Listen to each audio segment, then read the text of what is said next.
You are listening to Talking Images, the official podcast of icmforum.com. Welcome back, everyone. I'm Chris, and in this episode, we will be taking a closer look at the career and films of one of the most respected contemporary directors, Claire Denis. And see not just how her style has evolved, but how free she appears to be in terms of trying completely new and off-the-cuff experiments, including sending Robert Pattinson on a suicide mission into space. This is a woman from whom you will never quite know what you're going to get, though some pretty clear brushstrokes have emerged. It's probably fairest to describe Claire Denis as a bit of a minimalist, often with sensual and even steamy films building a focus on torturous lust. In her youth, this was usually all through simple, quiet inferences, with passion never quite shown but rather lurking under the surface. And when I say under the surface, I mean so close to it that the subtext is right there in front of you, ready to grab your hand and pull you into the whirlpool of primal instincts. However, while Denis got her start within the art house scene, she's not afraid of vampires and spaceships. Her Vincent Gallo-led Trouble Every Day has become a cult classic, while her more recent film, High Life with Robert Pattinson, is possibly her most successful, or at least most widely seen. Because if you look at some of the critic and audience reactions, that's not going too well, including a 5.8 on IMDb and a rotten audience score at Rotten Tomatoes. Mind you, the critics were far more positive, but even here, they were mixed. In this episode, you might find some mixed reactions among us as well, because the mix is often what is exciting. We need daring directors that follow their own vision, and it is simply incredible and exciting to see just how much this vision has seemingly changed and altered since her soft, semi-autobiographical debut, while still so much has stayed the same. Unfortunately, we can't get to every single one of her 18 feature films to date, nor, if you're listening to this in the future, any of the films she's released since. Instead, we will focus in on her debut, Chocolate, her perhaps greatest critical darling, Beau Travail, her cult classic vampire flick, Trouble Every Day, the small, quiet, but still explosive Friday Night, and the quiet art house hit 35 Shots of Rum. And yes, I know I mentioned High Life earlier. That's been discussed already in our space exploration episode, but it's probably going to make an appearance here as well. And so may several of her other films.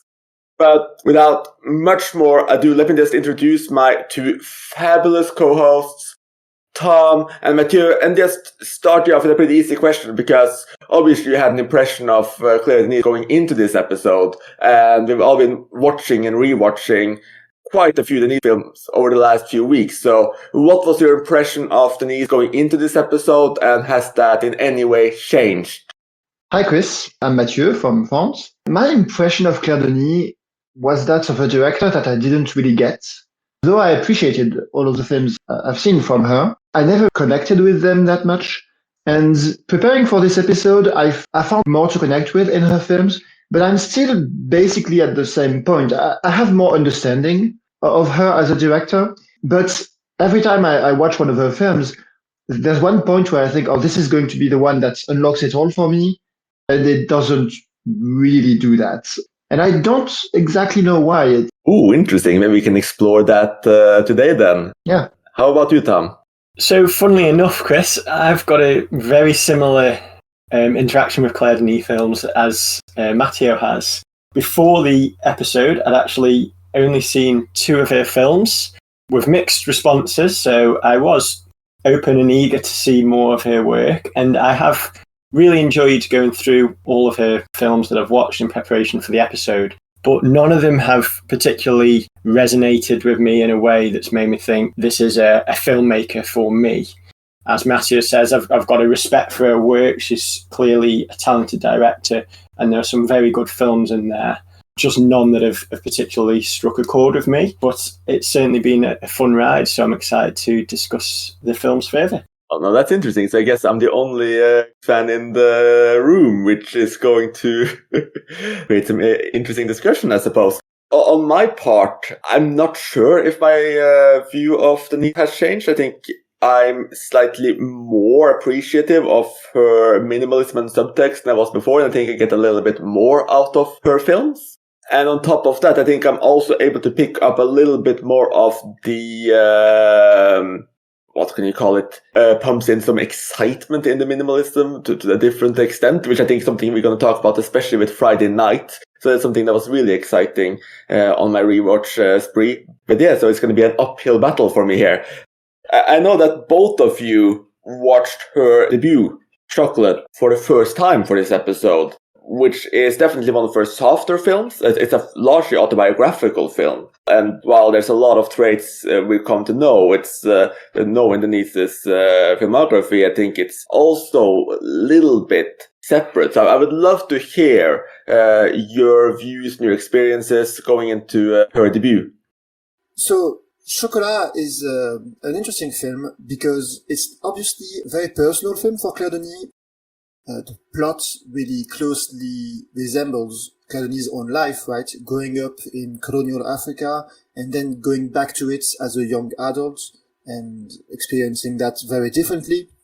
And so that's the basic plot of the film. But there's also a lot of elements that are really appropriate for a first film for her, right? The fact that the film starts with this scene that's on the beach, and you have this woman who's the main character, who is looking at this father and his son who are on the beach, and there's a lot of focus on their bodies, on the way she's looking at their bodies, and that's basically maybe the central theme of all of Claire Denis' film, right? It's the human bodies and what they provoke in us. And so I think that scene, I think, is striking in the sense that it's all already there. It's a film that I reacted to, I guess, similarly to most of her films. I find it perhaps more interesting to talk about and to think about than to actually watch. And that's not to say that I don't appreciate it. That's not to say that I don't like the film. I do like it. But I don't know, that there's a point where I want more from her films, and I don't know that it's fair of me. Maybe it's just what she's doing is not necessarily what I'm most interested in. It's interesting intellectually, but I always have trouble engaging with her characters. And I think maybe, on the one hand, I really appreciate the way she does not rely on dialogue much, right? But on the other hand, sometimes it can create a bit of a wall between the characters and the audience, I suppose, where they're kind of enigmas. I don't know, there's a balance that I think she finds better in future films, that in Chocolat, especially the character of Proté. He's a bit of an enigma throughout, and it makes sense because it's from the perspective of this young woman, but I kind of wish at times, and often in Claire Denis' films, that I would have a better understanding of the characters, and it doesn't always come. That being said, the more films of her I watch, the more I feel like I get her films a bit more, so maybe in a few years I will watch Chocolat and understand it better. I like how you refer to Proté as an enigma, because that's one of the things that I noted across most of Denis' films, which is that she likes to explore character-driven pieces about enigmatic individuals, and that works hand in hand with the fact that her stories become progressively more visual and there's less focus on dialogue and exposition, more about feelings and sensations rather than a focus on the narrative. Now, Chocolat is one of her most conventional features. It's obviously her finding her feet with her debut before she goes on to experiment more with the form and the way she delivers her stories across the medium of film. It's quite a tender autobiographical film about a white woman's return to a childhood home in Cameroon. And as you said, Matthew, it's driven by her memories of a servant named Proté who took a shine to the young girl. And it's almost, in a way, it could be seen as a tender love story because there's a a natural and innocent love between the young girl and this servant. But then at the same time, you've got some semblance of a adult love triangle going on in the background, which explores the societal rules of the time and the prejudice at play, which prevents love blossoming between Prote and the girl's mother. There's a quote by Roger Ebert, which I love, which says it's about how racism can prevent two people from looking each other straight in the eye and how they punish each other for the pain that causes them. And that ties into the notion of lust as well, which is something we see across many of the films we're going to discuss today. So I'm in a similar place to Matteo. I appreciated the film. I enjoyed it. Didn't think it was amazing or groundbreaking, but nonetheless, it's a solid debut and one which offers lots to audiences that are willing to explore this tantalizing world.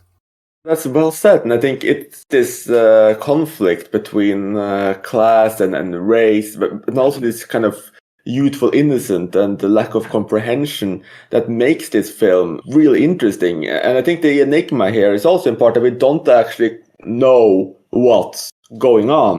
We see part of this love triangle. For instance, we see this kind of vagrant, semi-religious, flirty drifter who comes to the rich house and tries to seduce the mistress. And that's something that's relatively clear, but that's a side plot and a side character, if you will.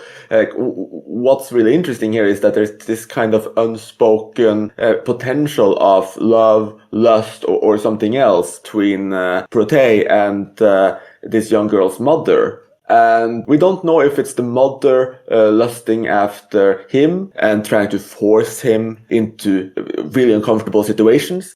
We don't know if it's him lusting after her and trying to, get closer to her. We don't know if it's mutual. It could even be that nothing is technically going on. But this strong sense of lust and potential love and longing, it's all there bubbling under the surface, and we don't quite know. And I think this is one of those things that Claire Denis does so well, and one of the things that's almost perhaps not unique to her, but one of the things that she does best, and she does it more noticeably than most other directors. And it's just building on this kind of enigma and letting us try to read into it, feeling lost and almost feeling in this film, especially feeling the place of this little girl, but also as adults seeing all of these signs. And it's a very strong experience, especially when it builds in with that class and race relations, and you see the power structures there. And again, it's all from the perspective of this young girl who doesn't quite get it, leading to some, at least for me, very powerful emotional scenes.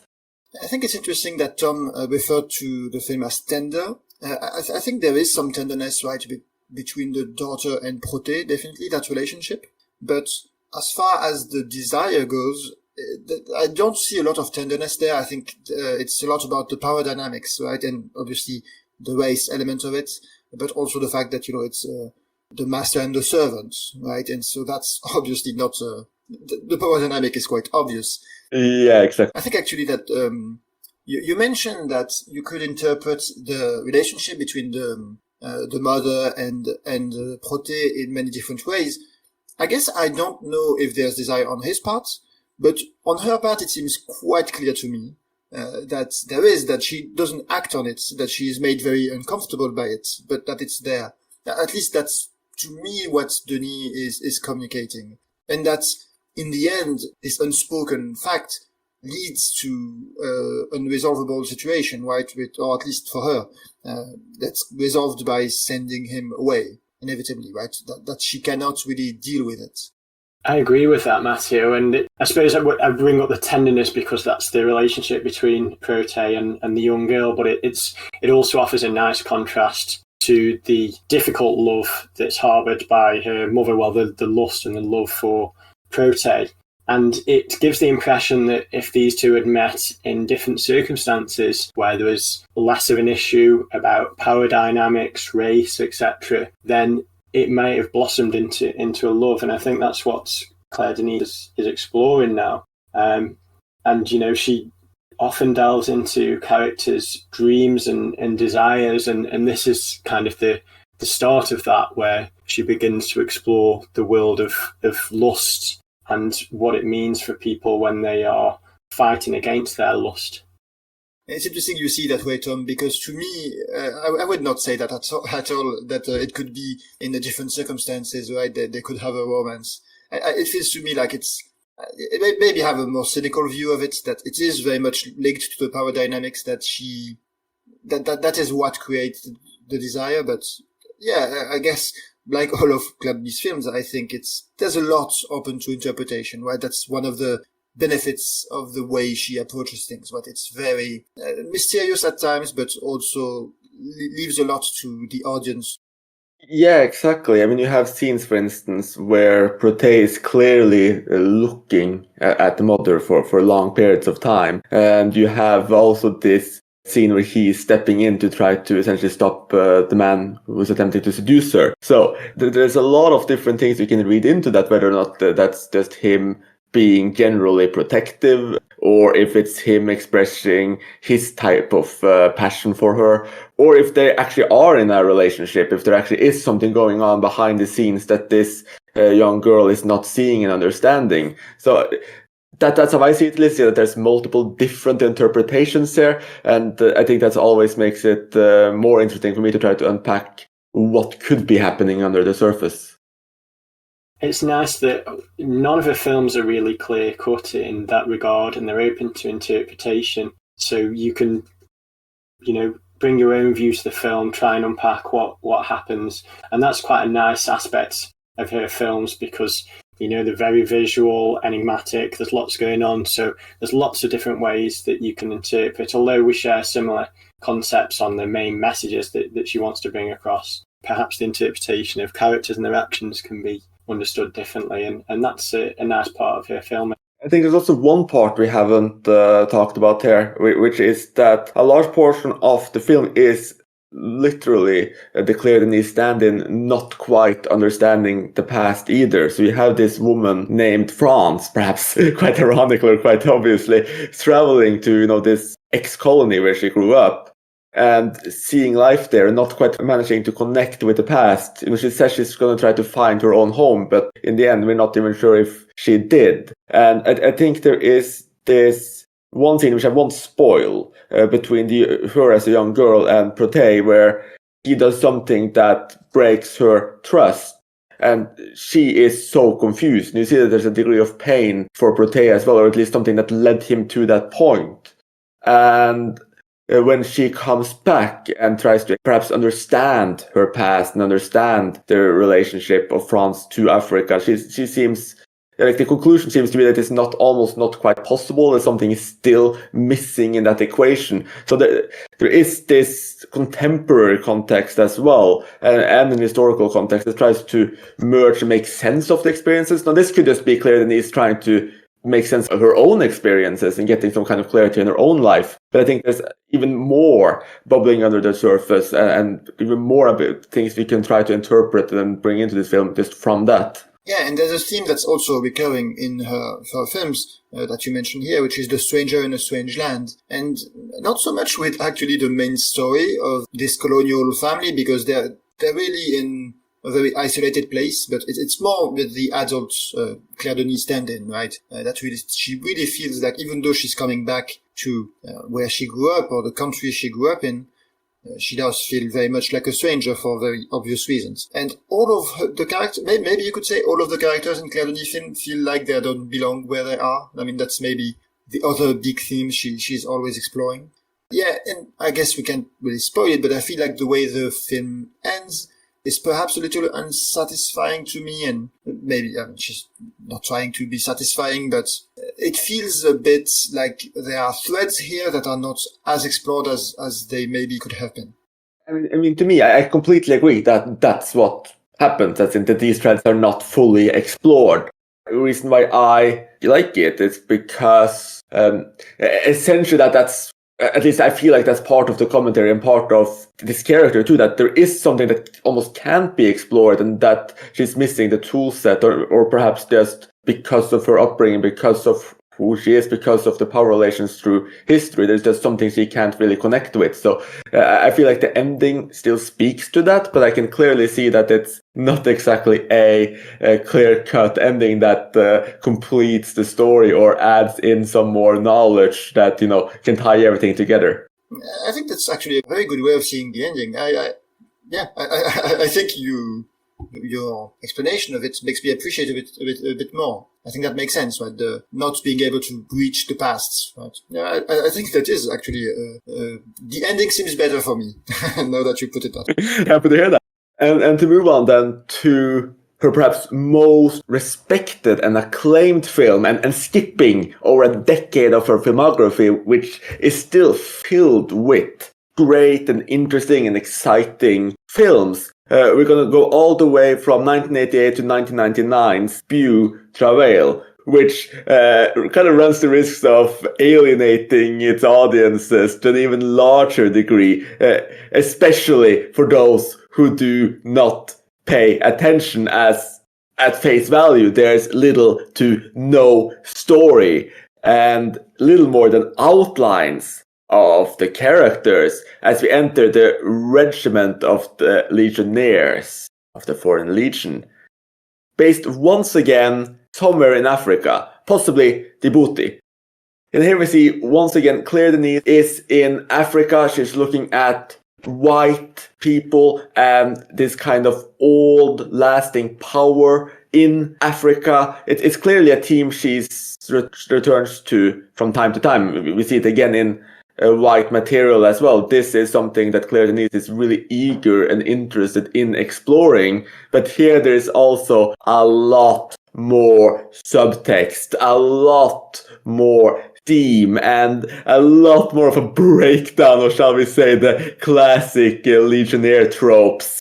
I'm not even sure if you should kind of spoil the very obvious subtext here and what's going on, but I guess we can say that it seems at least to be a bit of a love triangle between the sergeant, the commander, and a new recruit, but nothing's ever done about it. It's once again, longing, looks, visual expressions, if you will, and it's a bit of a deconstruction here, because just looking at the title, Beau Travail, I mean, it's quite clearly a play on, Beau Gust, which has been adapted several times, including with Gary Cooper and this kind of romantic classic heroism and this romanticization of the Foreign Legion that happens both in France and Old Hollywood. And here she's unpacking all of it and giving us something very different. So what are your views on Beau Travail?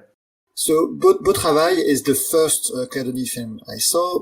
It's interesting because you mentioned there being an obvious theme in it, and I think I don't think it's a spoiler to say you're talking about the homoeroticism of the film. And because it was the first Claire Denis film I saw, I was aware that this was a thing, but I wasn't sure really that what the film was about. Now looking back on it, I think it's pretty clear, but because I know how she works better, I think that is definitely what's going on in the film. But seeing it for the first time, it wasn't that clear to me. It was definitely a possible interpretation, but not that clear. And you mentioned kind of the myth of the Legionnaire, and I haven't seen that Gary Cooper film, Beau Geste, but there's a song in France that is very well known, that was sung by Edith Piaf first, Mon Légionnaire, that is a love song to a legionary, and it was sung, interestingly, then by Serge Gainsbourg. And so I think that maybe it was an inspiration for her, right? Because obviously it's a man singing a love song to a man.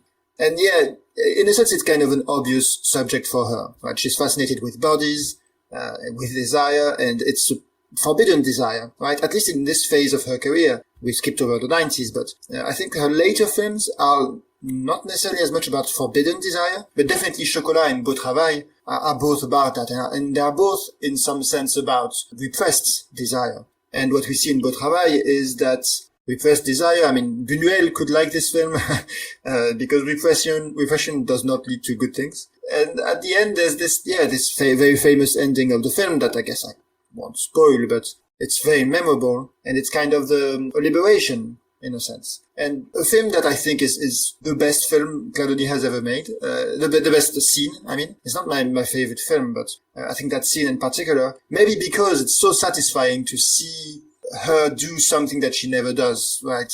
Her characters are never that free and never that relaxed as this character is in that final scene. And that is also maybe why it's so striking. It is such a contrast. I think that's why that ending is always what's talked about with this film, right? It's always what people bring up.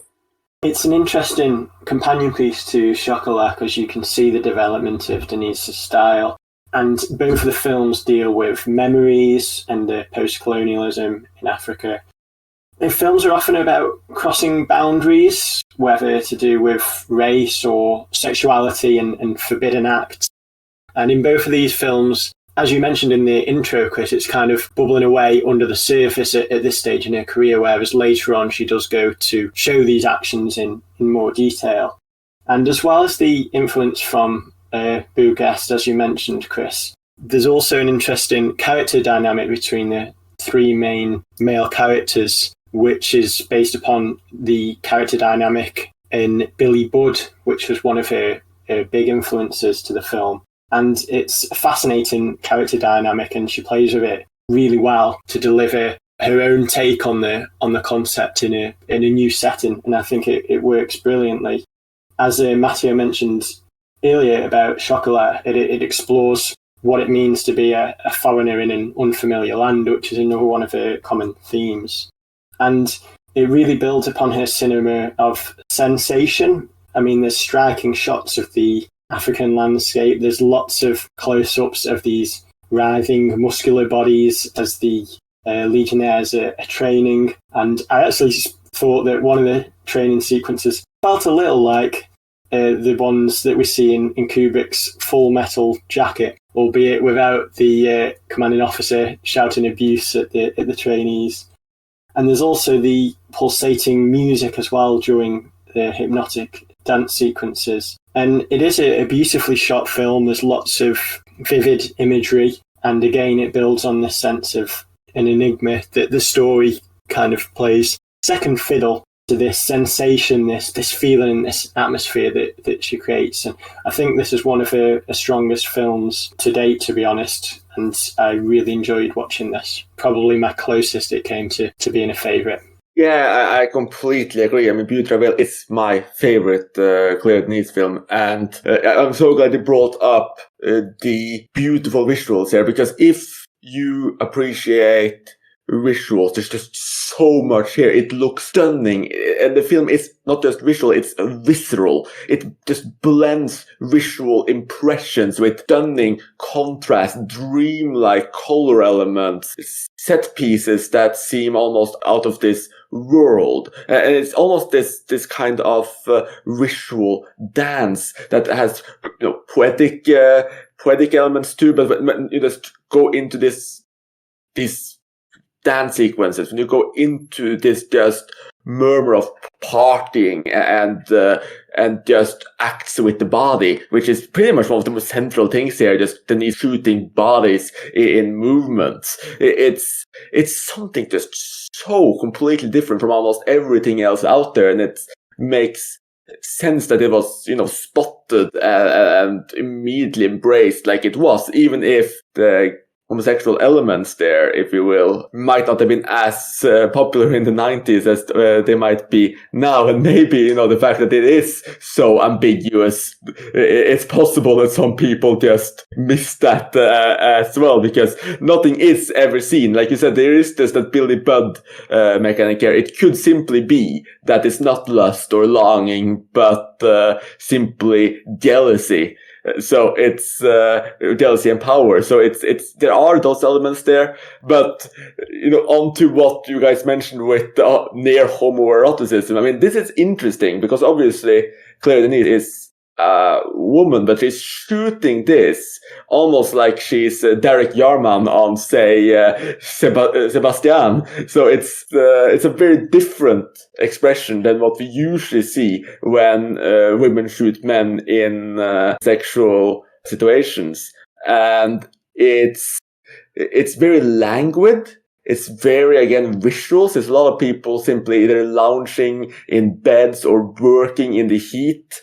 And it's almost hard to describe. She's doing something here that, first of all, I don't think she did again, but that is very visceral, and just very communicative.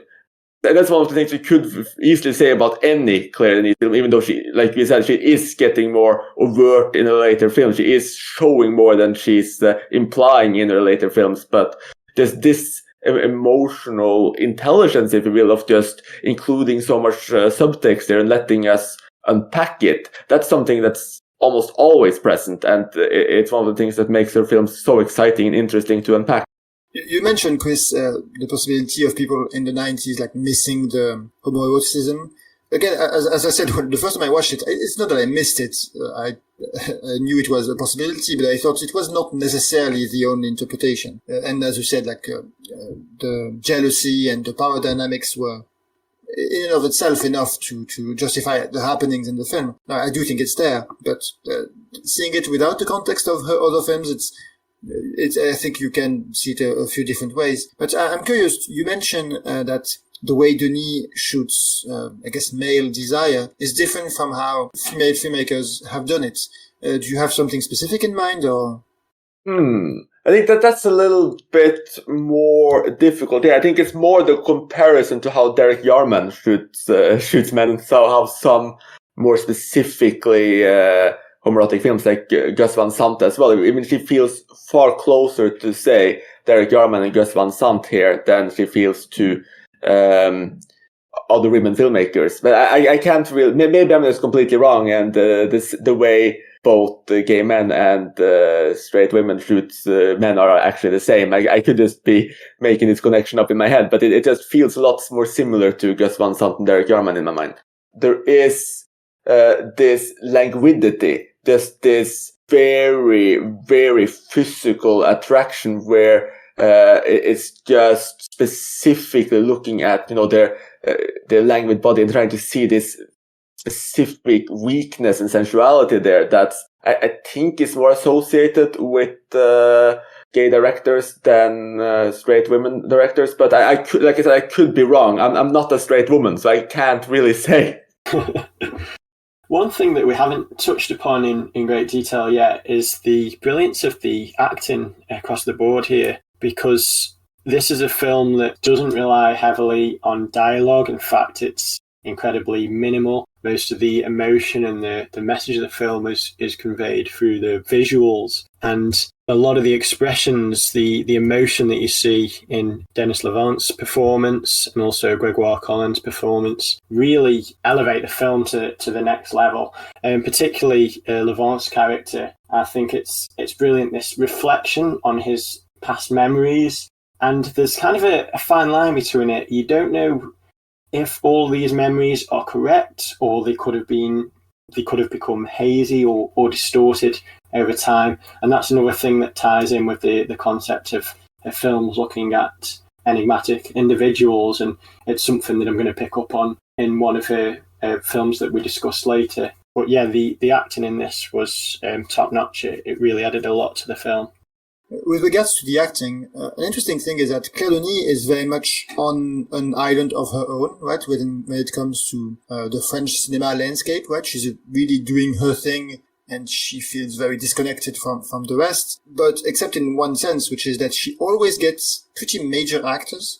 I mean, Denis Lavant is not exactly your conventional French star, but he is a pretty well-known actor. François Cluzet is a mainstream French actor, and most of her films, even though she has kind of a troupe, right, comedians that are in many of her films, like Grégoire Collin, like Alex Desca, she kind of always gets some kind of a star somewhere, which is interesting because they always feel that they're good generally in her films, but it's kind of at it's not something she doesn't usually seem to be part of the bigger cinema industry, except in the sense that she has these relatively big stars in her films. It's a great point, Matteo, and it's interesting that she seems to tempt these exceptional actors who are perhaps more open and willing to take a punt on her more, her less conventional style of filmmaking. And as you said, it gives rise to some excellent partnerships. So I agree, she somehow tends to attract these brilliant actors.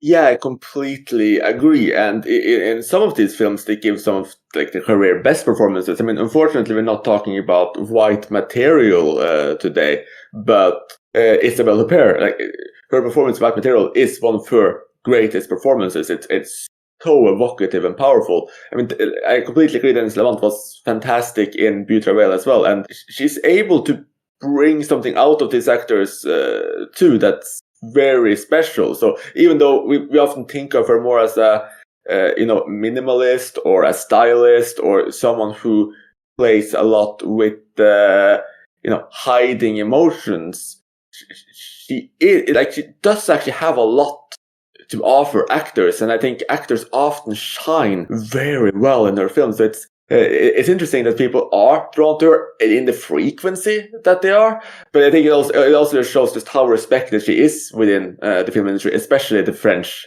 film industry. Yeah, and I think it is a challenge for actors an interesting challenge to act in a Claire Denis film, right? Because you get so little dialogue. In a sense, it's a great showcase for an actor, and I think we'll see that especially in the next film we'll talk about, where you just have to convey a lot without the crutch of dialogue, I suppose. Yes, you are completely right. And I think it's interesting that we skipped the almost entirety of the 90s in just the leap from Chocolat to Beauty Whale. But now we're actually going to talk about 3 films back to back. So starting with Beauty Whale in 1999, we're going to talk about Trouble Every Day from 2001 and Friday Night from 2002. And one of the reasons why we are doing this is because here we see some really, really rapid progression in her style. You have Beauty Whale, which just still is this really visceral film filled with enigma and possibilities and interpretation, and nothing is actually shown or clarified. And then you suddenly jump into Trouble Every Day, which is this cult classic now. It's a vampire flick. Before we go on to Friday Night, where things start to get a little bit more explicit. So, moving into Trouble Every Day, starring Vincent Gallo, this semi-controversial, very controversial, I'm not sure if you can even still call him a star, but it's a very well-known name, let's put it like that. And it's also her first in English. This is really interesting. I mean, let's just again put the stage here. It's 2001. It's 2 years since the release of Beauty Whale. She has reached all of this art house acclaim, and instead of continuing that style and building on it, what happens instead is that she takes a complete left turn, jumps into genre filmmaking, granted still with a lot of minimalism, but not with any of her usual allusions to, for instance, sexual acts. I mean, there's near NC-17 nudity here. There's sex scenes, there's blood, and the blood is everywhere. Extensive amount of blood. I would say excessive amounts of blood. Like Shion Sono would be happy seeing all of this blood. And it is a horror movie. It might not be, the most traditional horror movie, but it's squarely within the quirky, slow, offbeat vampire film filled with blood and again, nudity. It doesn't care that much about the established rules. And, it just the fact that it is so off the cuffs and slightly different than the general genre fare, it may repel a lot of traditional fans of the genre, but, I mean, this has become a cult classic, and for a long time, this was sold just everywhere in back in the DVD age, with obviously a fairly sexual and bloody DVD cover, and people did see it. And it has built up this kind of presence. So, what was your reaction going into Trouble Every Day? Because obviously there's some things that's the same, but so much is different. Like, how did you react, and how did you make sense of it?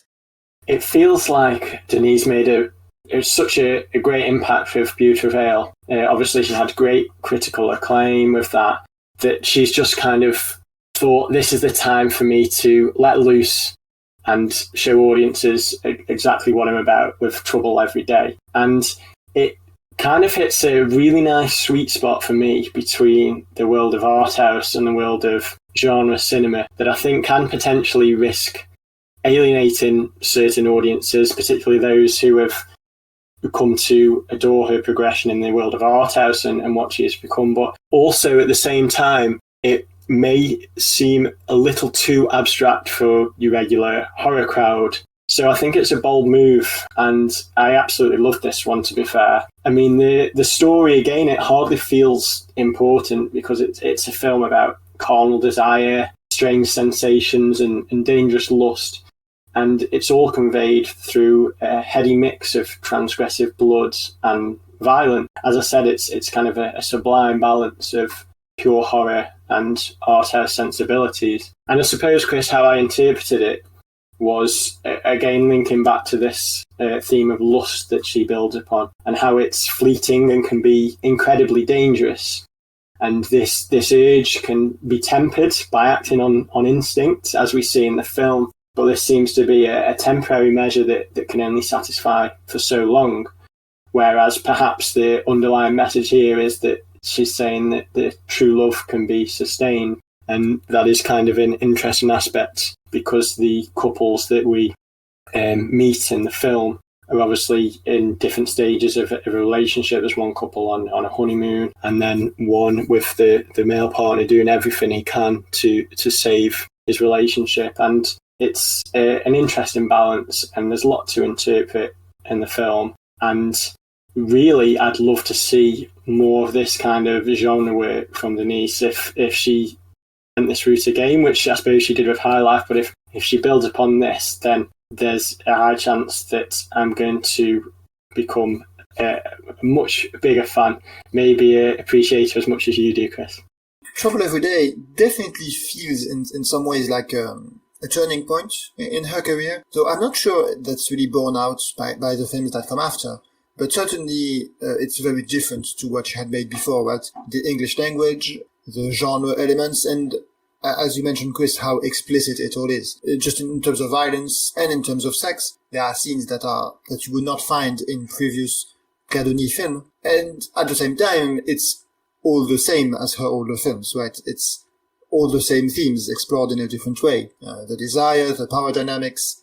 Like the vampire story is actually maybe the most obvious thing for her to do. So it's kind of a contradiction of a film in that sense. It's a film that I think speaks to me a little bit more than some of her other films. Maybe because there are these moments of release, right? These kind of release, I mean, I guess literally, but also in terms of cinematic language, right? Maybe some of what holds me back with Claire Denis is that there is her films can feel a bit monotone to me.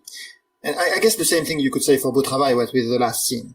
But in Trouble Every Day, you get multiple scenes that are kind of a break in her style. And maybe that's why, obviously there are commercial aspects that make it more successful than other Claire Denis films in terms of it's just more well known. But I think it stands out because of that. It stands out because it has those scenes that kind of capture the feelings that she's always trying to evoke with subtlety, and suddenly having that subtlety gone, it can, I think, enhance the experience.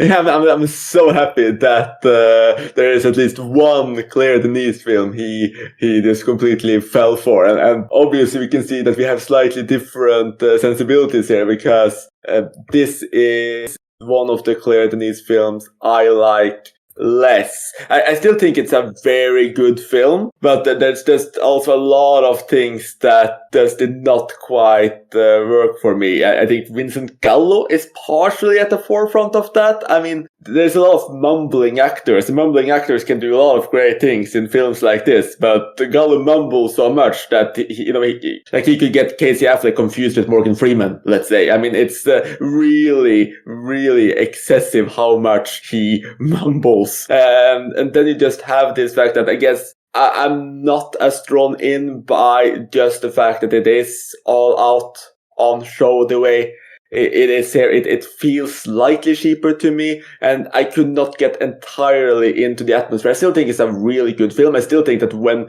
it works, it has that punch there, but I just feel like something's missing. It's a little bit rough around the edges. So that's my takeaway from the film. It's still good. I think it's really exciting what it made Claire Denis do to her style. I think it's really amazing that she went there, but it's not quite my thing. I think the fact that it's rough around the edges is one of its strong points, because it's kind of this dark, dirty and grimy world that we see. You know, there's lots of horrific scenes, and I think that if it was too polished, it might not feel as real. So I think that kind of works to its strength. Yeah, I would actually completely agree with that. I shouldn't be brushing off the fact that it's a bit rough around the edges. I agree, it does add that dimension, and it is what probably drives its cult vibe as well. I mean, I don't think it would become as popular with at least a certain part of the horror community if it didn't have that roughness, because it makes it all feel, not sure if it's intense is the right word, but it adds a kind of extra energy there that probably wouldn't have been there otherwise. I should add that we haven't mentioned Beatrice Dalle in the role of the main vampire, I suppose. And I think she's particularly good here. She has a presence that means that she doesn't have to do that much in terms of acting, in terms of obvious acting, I guess, to capture this kind of otherworldly feeling. And I think she's really a perfect choice for that role. And I wanted to mention her because I think she's, for me, the standout of the film in terms of performance. And she's certainly one of the selling points. I mean, she's covered most of the posters, and it is a very interesting performance. I mean, let's just say it's very evocative. And something else that's evocative, but almost a little out of place, is that this is Denis's second collaboration with Tinder Sticks. I mean, are you guys fans of Tinder Sticks, by the way? I guess I have no strong feelings one way or another. I like the music that is used in Claire Denis films, but it's weird to me because people always mention the music, and it's never really struck me that much. I think there are some scenes, Trouble Every Day, there's the title song, but I guess I was never that, I never had a very strong reaction to it. And they scored another film not by her recently, and I did not really notice it. So I guess I feel neither warm nor cold towards them. Like Matthew, I'm kind of ambivalent towards them as well. I think the music was perfectly suited to the film, but it wasn't a soundtrack that grabbed me and made me want to go and listen to the music outside of the film. Yeah, fair enough. I mean, Denis worked at Tinder Sticks on several of her films, starting with Nanette at Bonnie, and I mean, they're a band I quite like, even potentially love, especially their early stuff. But I mean, to me at least, the music seemed a little bit jarring almost, because they're a chamber pop band. I mean, they do film scores, they do ambient, they do orchestral, etc. as well, but they're so soft and soothing. And I mean, Trouble Every Day is not quite soothing, let's say. So I did appreciate the contrast quite a lot. Well, just on Tinder Sticks, I guess maybe not knowing them at all outside of their work in cinema, maybe it makes it less jarring. And I think the song, the Trouble Every Day song, it has the melancholy that I think is pretty appropriate actually to the film. Yeah, I think you're perfectly right as well. It is that melancholy that Denis also places into the film that makes it different. And it just shows what she can do, the kind of direction she can take genre filmmaking into. And the Tinder Sticks also scored her next film, Friday Night, which is, again, a very different direction for her. I mean, it's essentially like she went into one extreme and then she pulled it back into another, because Friday Night is an even more minimalist film, if you can possibly say that, than several of her previous works. It's set in very sparse locations. Like, I mean, I think 1/3 of the film is literally inside of a car. But at the same time, I think her experience with horror did something and changed something here, because the soundscape and the visuals feels very different from, say, Chocolat and Butte Travail.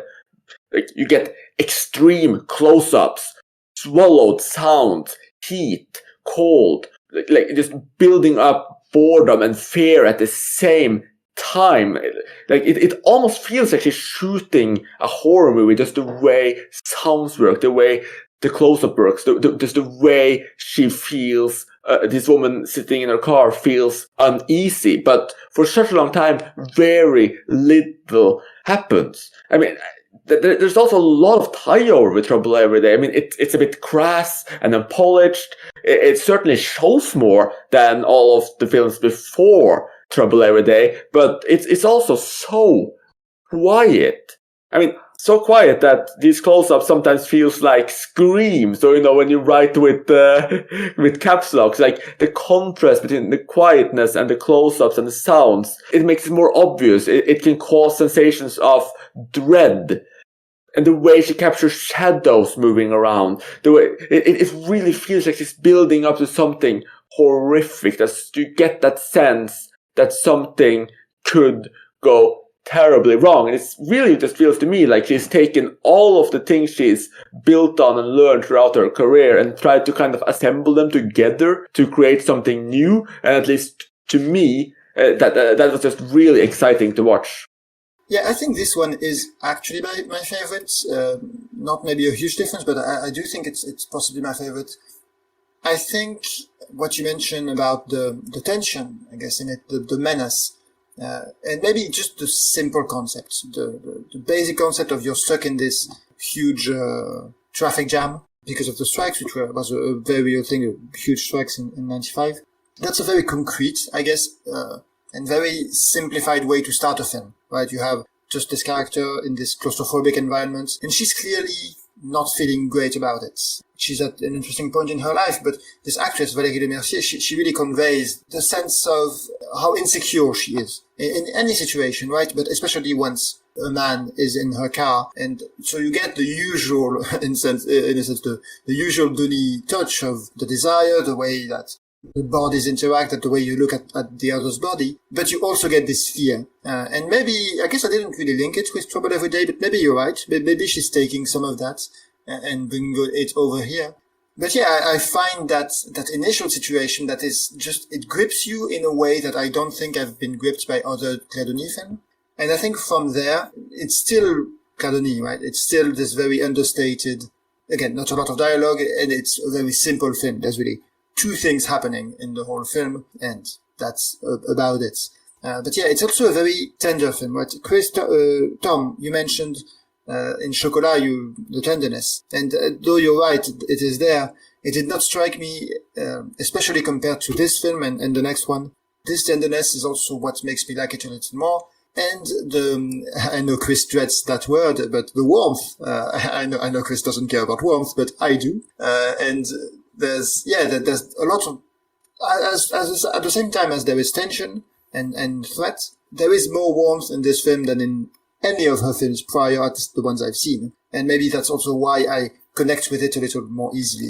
It's interesting that at its heart, Friday Night is a romance film, but there are a lot of elements that you would see in a thriller. As Chris said, there's some menace, and Matthew, you said that it is quite tense in parts. And I also thought the music when they're in the car, this film score was very similar to Hitchcock's Psycho, and it conveys this sense of a thrilling film wrapped up in the guise of a romance. We also see the great use of double exposures and dissolves. It's like Denis is toying around with the medium once more. But at its heart, as you said, it's a film again. It's about desire and longing and perhaps even living in the moment. And it made me question whether what we see for the most part of the film actually happened, or whether it is just the mere fantasy of a woman sat in her car. I mean, I couldn't get past this aspect of why Jean would get in a car during a traffic jam that's not moving. You know, is he interested in the woman in the car? Is he actually going somewhere? It just seems a bit unusual to me, and it seems more like a kind of a fantasy element. I don't know if you had any similar interpretations as me, or it's just another enigmatic Claire Denis film where we interpret things in different ways. I think the film very intentionally plays with that idea of how much of what we see is real, right? There's the editing in particular really plays on that. By the end of it, I feel like the film would not make that much sense if it wasn't real, but it's definitely something that is in the film. Yeah, I agree. Yeah, I don't think I ever suspected it to be a dream or be directly fantasy, but there are those elements there. You are right, and it's easy to interpret it many different ways. I think the main way that interpretation plays into it to me is just the nature of the romance. Is this something genuinely romantic and sweet, or is it something slightly ugly? Or this might be where, Mathieu and I differ a little bit again on this warm thing, because like he might like this film because he sees more warmth in it, while I might see a bit more ugliness, and that might drive up my interest and appreciation for it. So, I mean, I think that it's worth noting that this woman does have a partner already who she's meant to be moving in with, and this potential relationship is an affair, and there's a lot of danger elements with this man too. Like, we don't know who he is. He's clearly quite rash. There's clearly an element of fear. I mean, if I wanted to be pointed, if I wanted to say something really crass here, I mean, I could theoretically say that this is the minimalist answer to 50 Shades of Grey. So it just plays on those tropes where the mysterious, dangerous, potentially even powerful stranger coming into someone's life, and danger equaling sex. So it's placed a little bit more on lust in my mind than, say, romance, and there's a degree of cheapness to some of it. There is consistently this, even visually, like, you don't have beautiful, stunning language shots like you know from many previous Claire Denis films. Like, here you get, fairly ugly streets, you get cheap hotels, you get these neon lights. So it's a very different visual atmosphere as well, but that also does create something really exciting. I think it's a little bit all over the place tonally, which is probably one of the things that stopped it from being a complete favorite for me. I do like it. I think it's a really great film, but it does jump between, completely different moods. Like you said, some of them more romantic, some of them more like thriller area, horror area. There's even a couple of scenes that, even play up comedy. So it feels a little bit all over the place. It may be a little bit neurotic, but I also think he actually manages to put these, completely different sensibilities together really well and create something almost unique and a very extraordinary experience in here. So it's a great film. It just has explosive visual appeal, let's say. And like we all been talking about, there's a lot of different things to unpack and discuss and interpret. So, it is definitely one of the films anyone interested in Claire Denis should see as soon as possible. Well, this is interesting because I don't agree with much of what you said there, Chris. I guess you mentioned it being all over the place. To me, it feels like the most focused Claire Denis film, at least the ones I've seen. I really don't see it as being all over the place at all. And I think you keep mentioning the threat. I think it's there at the start, but it's more about her state of mind than I think something the film is doing. I think by the time we get past a certain point, there's an event, right, where it seems like she maybe has been wrong in trusting this person, and things turn out okay. And I think past that point, to me, it's not really about the threats, and I don't sense that much danger. And as far as the cheapness goes, I guess I see what you mean with the motel, right, with stuff like that. But I think the way she shoots the traffic jam, there are some quite beautiful shots there. I think the way she uses the lights of the cars, it does not feel to me like a messy film or like a cheap film, and it feels very focused. So I guess I kind of disagree with everything you said. I'm sorry. Yeah, I figured you would say that, Matthew, and I think that's why both of us like this movie as much as we do, because we were able to interpret it in these different ways and see slightly different things. So you get your warmth, I get my coldness, if you will, and then we're both happy. That's a great difference of opinion there. I love it. And again, it just builds into that aspect of Denis' filmography, whereas, there's so much to interpret and unpack.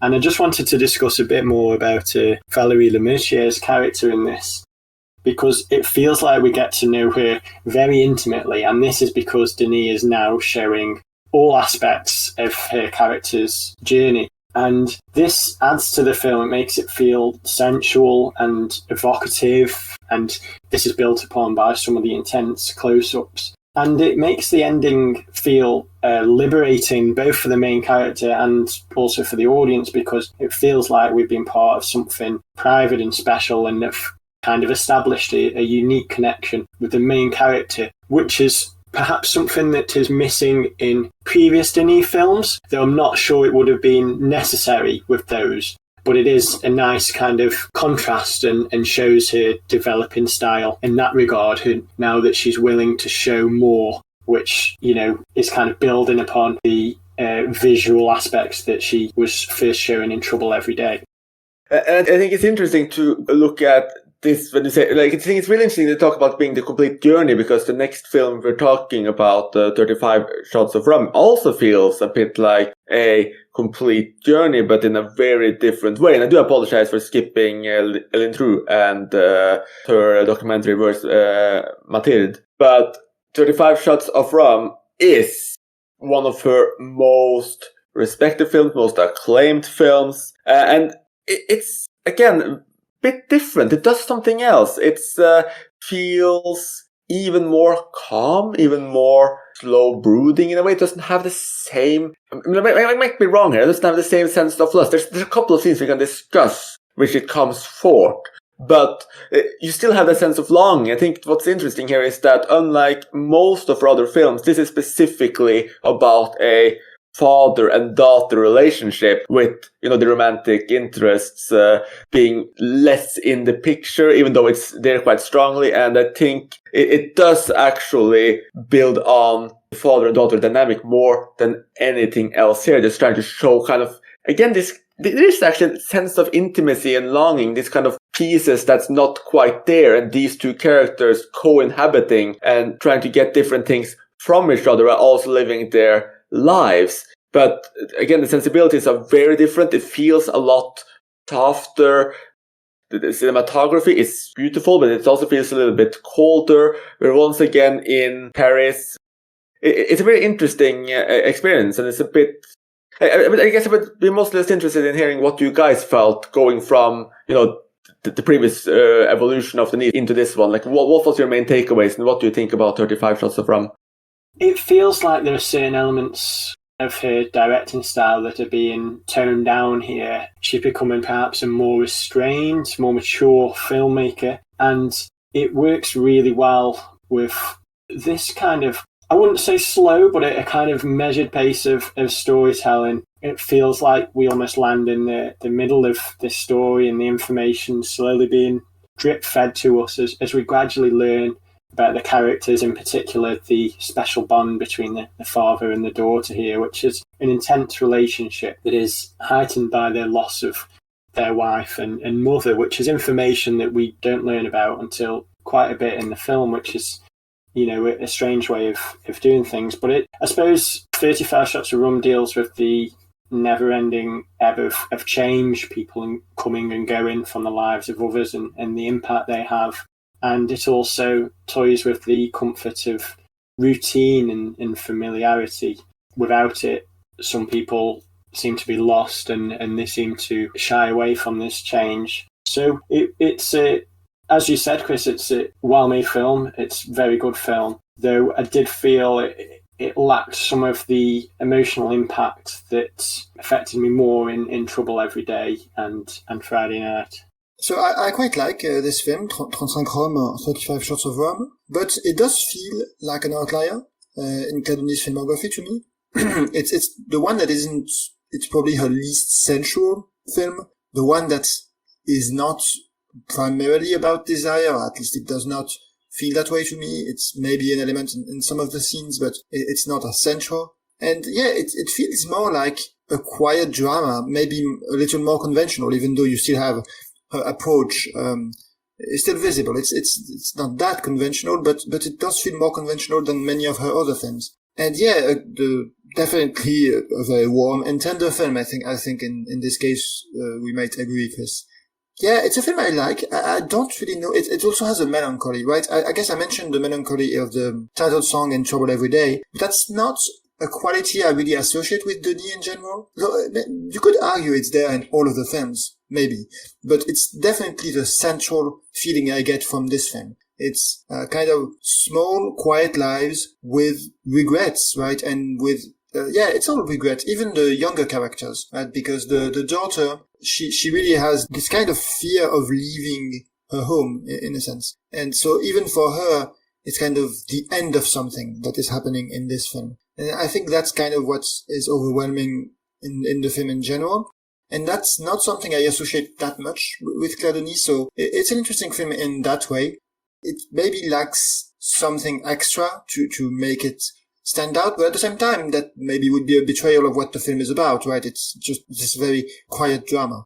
Yeah, I think when you call it melancholic, I mean, that's probably the best way to describe this film. It's really all about these characters feeling out of place with where they are, not quite being happy where they are, but not quite daring or to go somewhere else, to try something else. And if we are to say there's something enigmatic here, something that's missing, some kind of longing or lust, it's almost this longing or lust to get away, to break free in a way, and also not managing to do that, which ties in with some of the things that happens later in the film. So it suddenly feels a little bit freer. It ties a little bit in with, the Gregoire Colin character of about this just eagerness, just get away. But is even that a proper option? So I think it just has all of these far more tender, but also quite important and not quite existential, but there's a degree of urgency here that is bubbling under the surface. There is a degree of longing, but it's not longing in the sense that we're used to from Denis,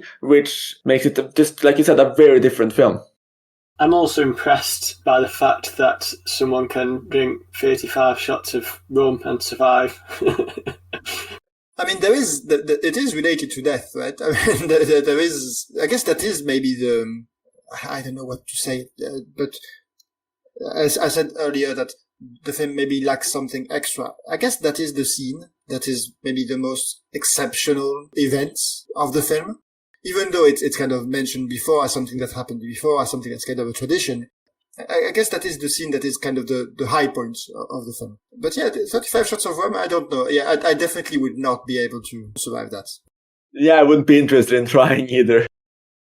There are some elements of Claire Denis' old style and old focus on lust here, though. I think one of the scenes that stood out the most to me is this dance scene. I think it's a continuous, real-time scene. It's not in one shot, but it feels like real-time. It's shot over a single song as these people dance, and you can get the sense of lust, longing right there. You have two couples, both dancing. You have intrigue, you have additional love interests, if you will, coming into the picture. And that's probably one of those scenes that almost encapsulates so much of what Denis has done in the past. It's breathtaking to look at. But then right after that's done, there's like this cold cut and you're back into the melancholy. All the steaminess is gone. When you're just looking at these very somber, broken characters that just split away from each other. So there's clearly this focus on connection here and not quite managing to connect. I think it's beautiful. I think it's powerful. But I can see also why a lot of people would think the film is just a little bit too quiet. I do agree that scene is a standout of the film, and definitely one that ties very obviously into what we've been talking about with Denis all along. So it's a very powerful and evocative scene, this moment of the two couples dancing together. And as well as the elements that you mentioned, Chris, there's also a lot about the power dynamic there, which is something that is present in a lot of Denis' films. You've got this father watching his daughter who's blossomed into a young woman, and there's that kind of shift of balance that she's setting out on her own life now, and he's no longer got control over that. And the fact that she, her interaction with the young man, it shows a power dynamic there as well, that she's in control of the relationship. And there's a lot of interesting aspects that are brought up on the dance scene. It's quite a pivotal scene within the film. And talking about the emotion conveyed here, I think we talked about how Denis can get really strong performances out of her actors before. And I think both Alex Desca and Mati Diop, who of course went on to become a powerful director in her own right, are really delivering on this melancholy and this somberness. And I think even the smaller roles are all contributing here. And I do think the fact that it is a more quiet film, like Mathieu said, it feels a little bit more conventional, even though it's still clearly a Denis film and it's still very stripped down. I think it gave a very special place for these actors to just really shine and bring these emotions, because they have to carry it. And at least as far as I'm concerned, I really think they did it. It's beautiful to just watch the dynamics there play out, and all of the melancholy, all of the somberness, all of this uncertainty can really be felt. And this sense of, I'm not sure if you can call it more straighter films, but White Material too felt slightly more conventional. It's still a rapturous film with incredible central performance by Isabelle Huppert, but it's still something I think more mainstream audiences can and did enjoy. White Material became a really big success. And then in essentially the decade that just passed, she stepped a little bit back again. She went with something like she did Les Salades, which kind of didn't really make a big wave. It feels a little bit more ugly as well. And then she'd made Let the Sunshine In, which, if anything, started her proper full-on collaboration with Juliette Binoche, who's in High Life as well, and in her upcoming film Fou. But that one, to me, I like that one as well. I know you've seen it, Mathieu. To me, it felt a little bit like a slightly weaker version of Clear from 5 to 7, just without the health plot. And then, finally, in 2018, she made her probably biggest film to date, High Life. And we discussed this film before in our space exploration episode. But having just seen 5 or even more other Denis films just over the last few weeks, like, have your impressions on High Life changed in any ways? Is there something else you see in that film now? And how do you think it compares and builds on Denis' style? So the only two other Claire Denis films I've seen are two you just mentioned, Un beau soleil intérieur, or Let the Sunshine In, and High Life. And Let the Sunshine In, I did not think of Cleo from 5 to 7 watching it at all. But it is a film that retrospectively seems very weird for Claire Denis to make. Back when I saw it, I had only seen Beau Travail. And so it did not strike me that it was such a departure. But now thinking back on it, I think it's quite dialogue focused. It is very much about desire, but not as focused. I don't remember the filmmaking being that focused on bodies as much. Again, what I remember of it is mostly Juliette Binoche's performance, which I think she's great in the film, and I remember the ending. The ending, which is very strange. You get the end credits over a Gérard Depardieu monologue, and he's playing a weird character who's kind of a psychic, and who's kind of describing his views of life. It's a memorable ending, but yeah, thinking back on that film, I don't really make sense of it within Claire Denis' career, so maybe I'll need to rewatch it at some point. And as far as High Life goes, I guess again, it's a film I saw. I did not have that stronger grasp on who Claire Denis was as a filmmaker. But I did certainly catch on to the idea that the film is very intensely focused on bodily fluids, I guess is how I would put it, in a way that even her other films are not. I mean, they're focused on bodies, but not as much in what comes out of them. It's definitely all about that. It's a film that left me a little cold, but that I found interesting, as with many of her films. It's one I think all of Claire Denis' films, I feel like I appreciate them more as I see more of them. So at one point I will definitely look forward to revisiting High Life, which I remember having some very strong elements. So High Life was actually the first Claire Denis film that I ever saw. I was drawn into it because of the sci-fi leanings. It's, the space exploration angle, which is what we discussed in our previous episode where we focused on the space exploration. So I won't focus too much on that. But it's very interesting thinking back to it now, having seen most of her filmography, because in most of the films there's an underlying sexual tension that never comes to the forefront, but here it does come to the forefront. It's very perverted and sexual, and it's a very explicit film. And I would love to revisit it now I'm more familiar with her work, because there may be some elements of it that I didn't pick on or appreciate as much the first time round. Now I've got more grasp of her tendencies and her styles. Yeah, that's a really good point. I mean, I think it clearly builds more into the legacy of, say, Trouble Every Day than her more enigmatic and film where she just doesn't really show anything, or it's underexplored. Here it's, fully in view. For me, I think once again, and this is quite similar to Trouble Every Day too, what really makes it interesting is that she takes, obviously, the space tropes, etc., and she, just brings in these minimalist techniques, these very different sensibilities, and she just breaks it down. I mean, High Life spends so many years, spends decades even, and it's just, the time is just minimized to such an extent we just flash through it, and that makes a very different type of experience. It's almost a little similar to But Travail in this sense that you experience the story rather than just watching the story in a traditional sense. It's more visceral, you're more driven through the emotions of the story and the connections of the scenes we're seeing. And that's something that Denis does really, really well. And I love High Life, to be honest. It's one of the films from Denis I like the most. I think it has a strong central performance. It is a little bit rough around the edges as well, as Trouble Every Day is. But I just think it has that strong poetical edge. And I think it has, again, this bare bone minimalism in space. It does something different. And it's just really great to watch her be able to do that. So I'm not sure what to even expect from her upcoming films now. I do hope she does more of these genre films, these more big budget films, etc., and are able to bring something new into them. I think Fu, though, looks like it's going to be a step back towards normalcy for her. So I'm really excited to see what she's going to do later in her career as well. I mean, she's already in her 70s, though. So, I mean, it's really interesting to see how vibrant her films still are as well, and how daring she still is. So it's going to be really exciting to see what her next films are going to be, and also how long she'll actually continue.